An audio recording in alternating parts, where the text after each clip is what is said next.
இன்றைக்கி நம்ம என்ன பார்க்க போகிறோம் இந்த தங்கம் பாஸ்கர் சேனலில் அப்படின்னு பார்த்தீங்கன்னா மசாலா பூரி பார்க்க போகிறோம். அதுக்கு வந்து இந்த மாதிரி மசாலா பூரி செய்கிறதுக்கு அது ரெடிமேடாகவே இதுமாரி விற்கும். எல்லா டிபார்ட்மெண்ட் ஸ்டோர்லையும் கிடைக்கும், வாங்கிக்கலாம்.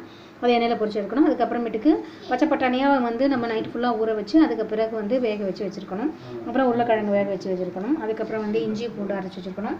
அப்புறம் இது வந்து மஞ்சத்தூள், அதுக்கப்புறம் சீரகப்பொடி, அப்புறம் மிளகாத்தூள், அதுக்கப்புறம் இது ஒரு ஸ்பெஷல் பொடி, அது வந்து ஒரு நாளைக்கு சொல்கிறேன். அதுக்கப்புறம் பார்த்திங்கன்னா வெங்காயமும் தக்காளி ஒன்று இருந்தால் கூட போதும். நம்ம அதை எதிர்பார்க்க போகிறோம். ஓகேங்க, அடுப்பை பற்ற வச்சுட்டு நம்ம இந்த பூரி செய்கிறதுக்கு வந்து பார்த்திங்கன்னா நிறைய தண்ணி எண்ணெய் ஊற்றி தான் நம்ம பண்ணணும் அப்படின்னு அவசியம் கிடையாது. கொஞ்சமாக இருந்தாலே கூட நம்ம போதும். நம்ம அதை வந்து இது போட்டு நல்ல எண்ணெயை கொதிக்க வச்சுருங்க. இந்த மாதிரி எண்ணெயில் கொஞ்சம் எண்ணெயிலையும் நம்ம இப்படி போட்டு லைட்டாக வந்து வதக்கிக்கலாம். இந்த மாதிரி எண்ணெய் வந்து நல்லா காய வச்சு ஒரு 4 நாளாக நீங்கள் போட்டிங்கன்னா கூட போதும். நல்லா வந்து இது நல்லா பெருசாக வந்துடும். நம்ம நிறையா எண்ணெய் ஊற்றி தான் ஃப்ரை பண்ணணும் அப்படின்றதெல்லாம் அவசியம் கிடையாது. நல்லா வந்துடும். இந்த மாதிரி எல்லா பூரிக்களையும் நீங்கள் வந்து இது பண்ணிக்கலாம். அதுக்கப்புறம் இதே எண்ணெயில் வந்து கொஞ்சம் எண்ணெய் இருக்குது.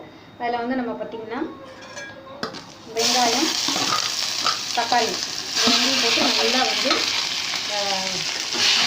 நல்லா ஃப்ரை பண்ணிக்கணும். இது வந்து நம்ம அரைக்க தான் போகிறோம்.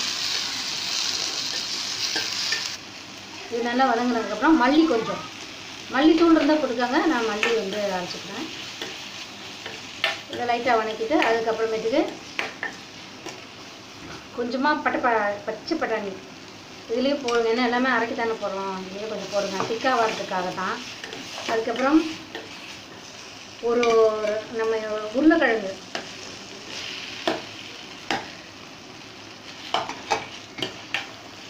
வந்து நல்லா அப்படி போட்டு இதையும் நல்லா இது பண்ணிக்கணும். இது எல்லாத்தையும் போட்டு அரைக்க போகிறோம். ஏன் அப்படின்னாக்கா அப்போ தான் வந்து அந்த திக்கான ஒரு இது வரும். இல்லாட்டினா கடலை மாவு அந்த மாதிரிலாம் போட வேண்டியதாக இருக்கும், அது நமக்கு வேணாம். அதனால் இதை போட்டு அப்படியே நம்ம அரைக்க போகிறோம். வெங்காயம், தக்காளி, பச்சை பட்டாணி, உருளைக்கிழங்கு வேக வச்ச உருளைக்கிழங்கு, வேக வச்ச பச்சை பட்டாணி, மல்லி கொஞ்சமாக போட்டு நல்லா இது பண்ணி இந்த மிக்சியில் அப்படியே அரைச்சிக்க போகிறோம். தாளிக்கிறதுக்கு மறுபடியும் எண்ணெயை ஊற்றிக்கணும். எண்ணெயை ஊற்றிட்டு இந்த மசாலா சீரகத்தூள், அதுக்கப்புறம் பார்த்திங்கன்னா மிளகாத்தூள், அப்புறம் மஞ்சத்தூள் எல்லாத்தையும் போட்டு நல்லா வந்து எண்ணெயிலேயே வந்து இது பண்ணணும்.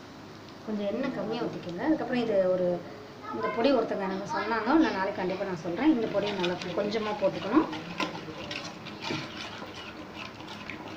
நல்லா எண்ணெயில் இந்த மாதிரி ஆனதுக்கு பிறகு இஞ்சி பூண்டு போட்டு நல்லா அந்த பச்சை போக நல்லா இது பண்ணுங்க.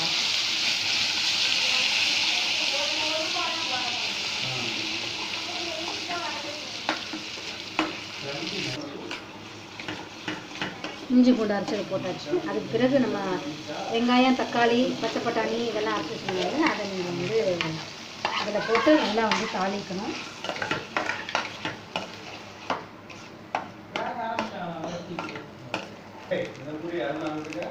கொஞ்சமாக தண்ணி ஊற்றிக்கோங்க. அதுக்கு பிறகு வந்து உப்பு போட்டுக்கோங்க. உப்பு வந்து தேவையான அளவு உப்பு. இது நல்லா வந்து குக் ஆனதுக்கு பிறகு நல்லா இந்த மாதிரி வந்ததுக்கு பிறகு பச்சை பட்டாணி, அதுக்கப்புறம் எனக்கு கொஞ்சம் வந்து இந்த உருளைக்கிழங்கு டேஸ்ட்டு பிடிக்கும் அப்படிங்கிறதுனால நான் மறுபடியும் மேஷ் பண்ணி அதையும் சேர்த்துருக்கேன்.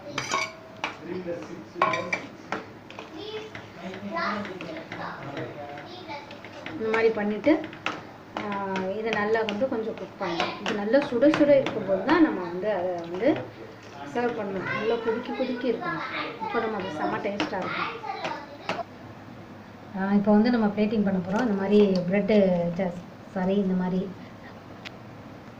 இப்போ வந்து நம்ம பிளேட்டிங் பண்ண போகிறோம். அது பாருங்கள், இந்த மாதிரி செஞ்சு வச்சுருக்கிறதுல 5-6 எடுத்து நல்லா வந்து உடச்சிக்கணும்.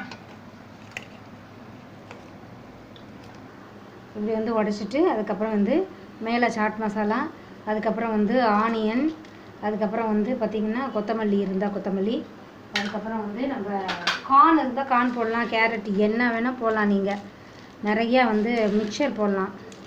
இதில் வந்து காய்கறி வந்து போடலாம், என்ன வேணால் போடலாம். உங்களுக்கு மசால் பூரி இந்த மாதிரி நல்லா செம்ம டேஸ்ட்டாக இருக்கும்.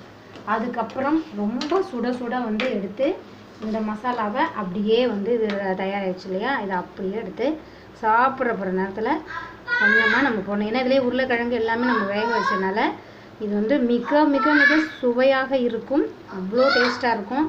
இதை வந்து நீங்கள் சாப்பிட்டு பார்த்து அந்த டேஸ்ட்டை சொல்லுங்கள். வீட்லேயே வந்து மசாலா பூரி நம்ம ஆரோக்கியமாக நம்ம செய்யலாம். செஞ்சு பாருங்கள், லைக் பண்ணுங்கள், ஷேர் பண்ணுங்கள். தங்கம் பாஸ்கர் சேனலை மறக்காமல் சப்ஸ்கிரைப் பண்ணுங்கள். தேங்க்யூ.